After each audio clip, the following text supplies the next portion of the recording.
నమస్తే. Welcome to Andhraprabha. నేను Raghunandan. Bihar elections దగ్గర పడుతున్న వేళ, మరికొన్ని గంటల్లో మొదటి విడత పోలింగ్ జరగనున్న వేళ, ఇక మైకులు మూగబోతున్న వేళ. ఆఫ్‌కోర్స్ ఈ వీడియో మీరు చూసే సమయానికి మైకులు మూగబోయే సమయం కూడా వచ్చుంటది. ఈలోపే అక్కడ కాంట్రవర్సీలు, సింగిల్ లైను అటాక్‌లు విపరీతంగా జరుగుతున్నాయి. ముఖ్యంగా యూపీ సీఎం యోగి ఆదిత్యనాథ్, మరోవైపు ప్రధాని మోదీ అక్కడ ఉన్న ప్రతిపక్షం మీద, మహాగఠబంధన్ మీద విపరీతమైన అటాక్ చేస్తూ ఉన్నారు సింగిల్ లైనర్స్ తోటి. సో, వాటి గురించి మాట్లాడుతూనే పాలిటిక్స్ బీహార్‌లో ఎలా సాగాయి, దేని మీద ఎక్కువ ఫోకస్ అవుతుందనేది మనం ఈ వీడియోలో తెలుసుకుందాం.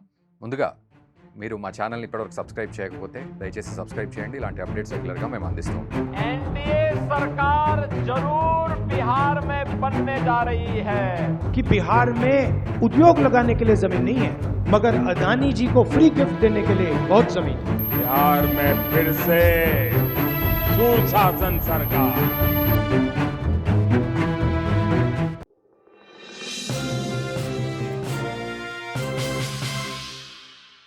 So, UP CM Yogi Adityanath వారు కూడా క్యాంపెయిన్‌లో దిగారు. మొత్తానికి దర్భంగాలో వారు ఒక బహిరంగ సభలో మాట్లాడుతూ కొత్తగా బీహార్‌లో 3 కోతులొచ్చాయి అని చెప్పారు. ఆ 3 కోతులు ఎవరు అంటే పప్పు, టప్పు, అప్పు. సో, వారి పేర్లు చెప్పలేదు కానీ మనం ఇక్కడ డీకోడ్ చేద్దాం. ఈ పప్పు, టప్పు, అప్పు. ఈ పప్పు అనే వ్యక్తి అంటే రాహుల్ గాంధీ అని మనం అర్థం చేసుకోవాలి. సో, అతను నిజం చెప్పడు. అండ్ టప్పు అంటే తేజస్వి యాదవ్, లాలూ ప్రసాద్ యాదవ్ కొడుకు. ఆయన మంచి చూడలేడు. ఇక అప్పు అంటే అఖిలేష్ యాదవ్, ఆయన మంచి వినలేడు. సో, ఒకళ్ళు నిజం చెప్పలేరు, మంచి చూడలేరు, మంచి వినలేరు. ఆ పప్పు, టప్పు, అప్పు అంటూ 3 కోతులతో ఆయన కంపేర్ చేశారు.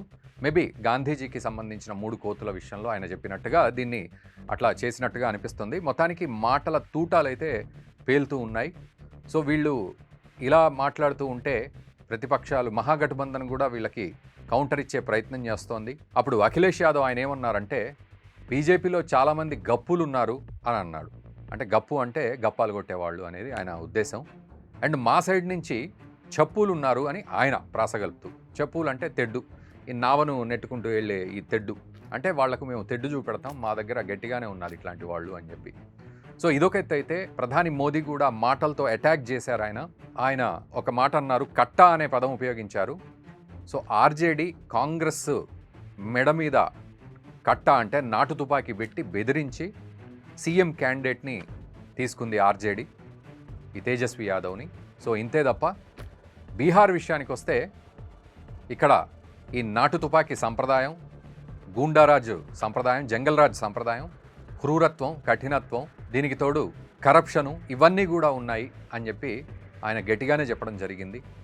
మరోవైపు అటు ఆ సభకు వచ్చిన ప్రజలు కూడా చప్పట్లు కొట్టారు. సరే, ఏదేమైనా ఎలక్షన్స్ టైంలో ఈ విమర్శల పరంపర కొనసాగుతుంది కానీ ఇలా ప్రాసలు కలుపుకుంటూ మాట్లాడడం అనేది కాస్త గమ్మత్తుగా అనిపిస్తున్నప్పటికీ అక్కడ పరిస్థితుల్ని రిఫ్లెక్ట్ చేస్తోందనే చెప్పాలి.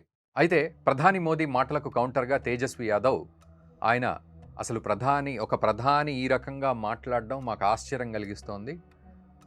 బట్ ప్రధాని అలా మాట్లాడటం కరెక్ట్ కాదు.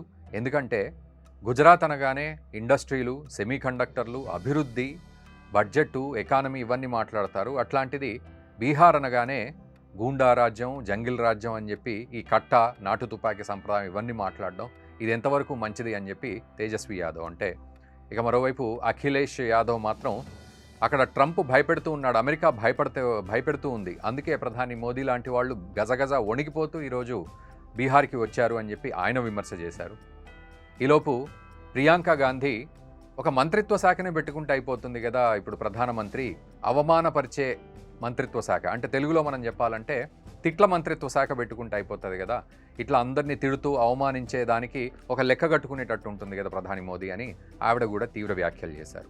ఈలోపు సందట్లో రాహుల్ గాంధీ మత్స్యకారులను అంటే దాదాపు 2.5% ఉన్న అక్కడ ఫిషర్మ్యాన్స్ వీళ్ళంతా కూడా వాళ్ళకి సంబంధించిన కమ్యూనిటీని అట్రాక్ట్ చేసుకోవడానికి వాళ్ళ దగ్గరికి వెళ్ళి అక్కడ నీళ్లల్లో బోట్లో వెళ్తూ ఒకేసారి ఆయన నీళ్లల్లోకి దూకడం కూడా కొంత వైరల్ అవుతోంది ఇప్పుడు అని చెప్పాలి. నీళ్లల్లోకి దూకేసి ఆ మత్స్యకారులను దగ్గరికి తీసుకొని వాళ్ళతో పాటు సరదాగా ముందుకెళ్ళిన సందర్భం. సో, ఎవరికి నచ్చిన తీరులో వాళ్ళు ముందుకెళ్ళిపోతున్నారు.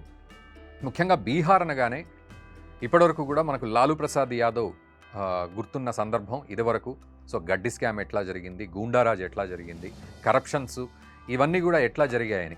ఆ తర్వాత ఎన్డీఏ అలయన్స్ వచ్చిన తర్వాత నితీష్ కుమార్ సీఎం అయిన తర్వాత ఈ కరప్షన్కి గూండారాజ్యానికి చెక్కు పెట్టాము అనేది బీజేపీ ఎన్డీఏ కూటమి గట్టిగా చెప్పుకుంటున్న సందర్భం ఒక ఎత్తు అయితే, మరోవైపు మహాగఠబంధన్ మేము ఖచ్చితంగా ముందుకెళ్తాం, తేజస్వి యాదవ్ సీఎం క్యాండిడేట్గా మేము ముందుకెళ్ళి గెలుపు సాధిస్తాము, ఈ ప్రధానమంత్రి చెప్పే కల్లిబుల్లి మాటల్ని ఇక్కడి ప్రజలు నమ్మట్లేదు ఇప్పుడు అని చెప్పి వాళ్ళు ముందుకెళ్తున్నారు చాలా కాన్ఫిడెంట్గా. ముఖ్యంగా రాహుల్ గాంధీ కూడా తనదైన శైలిలో ఈ క్యాంపెయిన్ నడిపిస్తూ ముందుకెళ్తూ ఉన్నారు.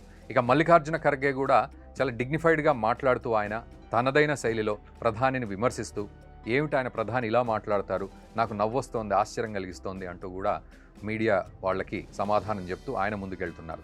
లాలూ ప్రసాద్ యాదవ్ కూడా ఆయన కొంత ఇబ్బందిగా ఉన్న ఆయన పరిస్థితి, ఆయన కూడా క్యాంపెయిన్లో ముందుకెళ్లే ప్రయత్నం అయితే చేస్తున్నారు. ఇదంతా ఒక ఎత్తు అయితే శశి థరూర్ కాంగ్రెస్ ఎంపీ ఆయన స్వయంగా ఇక్కడ ఆయన ఒక మాట ఏమంటారంటే, dynasty politics threat to democracy అనేది ఆయన చెప్తూ ఉన్నారు. అంటే ప్రజాస్వామ్యంలో ఈ వంశపారంపర్యంగా వచ్చే ఈ కుటుంబ రాజకీయం ఏదైతే ఉందో, ఈ డైనాసిటీ పాలిటిక్స్ ఇవి డెమోక్రసీకి పెద్ద థ్రెట్ లాంటివి అనేది ఆయన స్వయంగా ఆయన చెప్తూ ఉన్నారు, శశి థరూర్ లాంటి వాళ్ళు.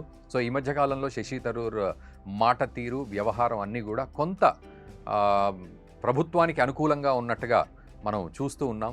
సో ఆపరేషన్ సింధూర్ విషయంలో కావచ్చు, లేకపోతే మన ఎకానమీ విషయంలో కావచ్చు, ట్రంప్ వేసిన టారిఫ్స్ని కౌంటర్ చేసే విషయంలో కావచ్చు, చాలా అనుకూలంగా, దేశానికి అనుకూలంగా, ప్రభుత్వ తీరుకు అనుకూలంగా ఆయన మాట్లాడుతున్నారు కాంగ్రెస్ ఎంపీ అయినప్పటికీ కూడా. ఇక్కడ కూడా డైనాసిటీ పాలిటిక్స్ రాజ్యమేలుతున్నాయని. అయితే ఇక్కడ బీహార్ విషయానికి వచ్చినప్పుడు ఎక్కువ శాతము ఇక్కడ కరప్షన్ ఎక్కువగా నడిచింది, అన్ఎంప్లాయ్మెంట్ ఎక్కువగా నడిచింది. మరోవైపు జంగిల్ రాజ్ అనే పెద్ద మాట ఇక్కడ ఎక్కువగా వినబడుతుంది. అంటే జంగిలీ రాజ్యం అక్కడ నడుస్తూ ఉంటుంది, నాటు తుపాకీ సాంప్రదాయం నడుస్తూ ఉంటుంది. బీహార్ అనగానే ఈ బీమార్ స్టేట్లు ఏవైతే ఉన్నాయో అందులో భాగంగా వెనుకబడిన రాష్ట్రంగా చాలా వాయిలెన్స్ కూడా ఎక్కువగా ఉండేది. ముఖ్యంగా ఈరోజు అక్కడ నిలబడుతున్న క్యాండిడేట్స్లో చాలా రేషియో క్రిమినల్ కేసులు ఉన్న వాళ్ళే అక్కడ ఎలక్షన్లో నిలబడ్డారు, అన్ని పార్టీలకు సంబంధించి. సో అట్లాంటి రాజ్యంలో ఈరోజు 2 విడతలుగా ఎన్నికలు జరగబోతున్నాయంటే నిజంగా మనం దేశమంతా బీహార్ వైపు చూస్తోంది. ఎందుకంటే ఇది ఒక టెస్టిమోనియల్ లాగా కనబడుతోంది, అటు మహాగఠబంధన్కి కావచ్చు, ఇటు ఎన్డీఏ అలయన్స్కి కావచ్చు. సో ఈ రకంగా చూసుకున్నట్లయితే అక్కడ 243 సీట్లకు సంబంధించి 121 సీట్లు 6వ తేదీ నవంబర్ పోలింగ్ జరుగుతుంది. అండ్ 2వ విడత నవంబర్ 11 జరుగుతుంది. ఆ తర్వాత మరి ఎవరు గెలుస్తారు, గెలుపు ఎవరిని వరిస్తుంది, ఏ పార్టీని వరిస్తుంది అనే విషయాన్ని కనుక మనం చూసుకున్నట్లయితే చాలా రసవత్రంగా మారుతుందని చెప్పాలి Bihar politics and elections. So చూడాలి మరి మీ అంచనా ఏ విధంగా ఉంది, ఈ ఎలక్షన్స్ రసవత్రంగా ఉండబోతున్నాయా, గెలుపు ఎవరిని వరిస్తుంది అనే విషయంలో మీరు ఖచ్చితంగా కామెంట్ చేయండి. అండ్ ప్రస్తుతం అక్కడ నడుస్తున్న వన్ లైనర్ అటాక్ ఏదైతే ఉందో, ఈ మాటల తూటాలు ఎలా అయితే పేలుతున్నాయో వీటిని మీ మిత్రులకు కూడా షేర్ చేయండి. Thank you very much for watching the video.